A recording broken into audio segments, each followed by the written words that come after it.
இந்த ஒரு தவறை மட்டும் நான் செஞ்சுருந்தா இன்றைக்கி இவ்வளோ கமலா ஆரஞ்சு பழங்களை என்னால் பார்த்துருக்கவே முடியாது.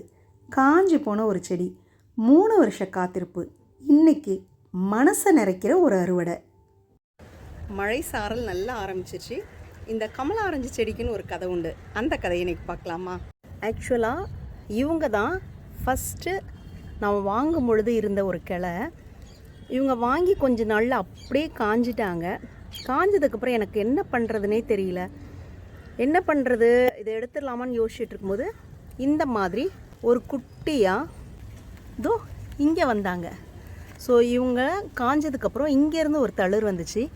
அப்போ நான் யோசித்தேன், இவங்களை எப்பயும் செடி வாங்குகிற இடத்துல சொல்லுவாங்க, இந்த இடத்துக்கு கீழே வந்ததுன்னா அது காய்க்க ரொம்ப டைம் எடுக்கும் அப்படின்னு சொல்லிட்டு.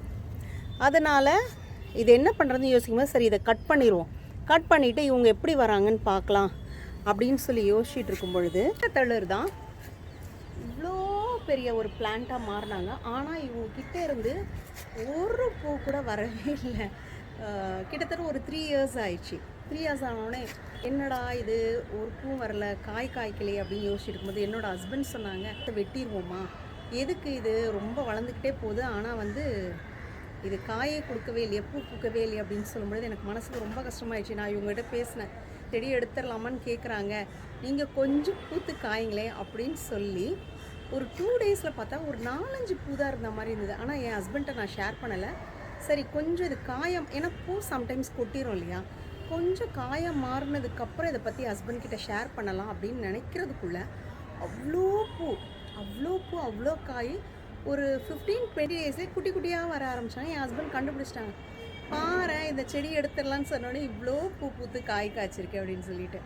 ஸோ நாம் நினைக்கிறது ஒன்று, இயற்கை நினைக்கிறது ஒன்று. கொஞ்சம் லைட்டாக பழுக்க ஆரம்பிச்சிட்டாங்க. சில நேரங்களில் செடிகள் பழம் கொடுப்பதற்காக மட்டுமல்ல, நமக்கு பொறுமையை கற்றுக் கொடுப்பதற்காகவும் காத்திருக்கும். உங்களுக்கும் இப்படிப்பட்ட அனுபவம் இருந்தால் காமெண்ட்டில் சொல்லுங்கள்.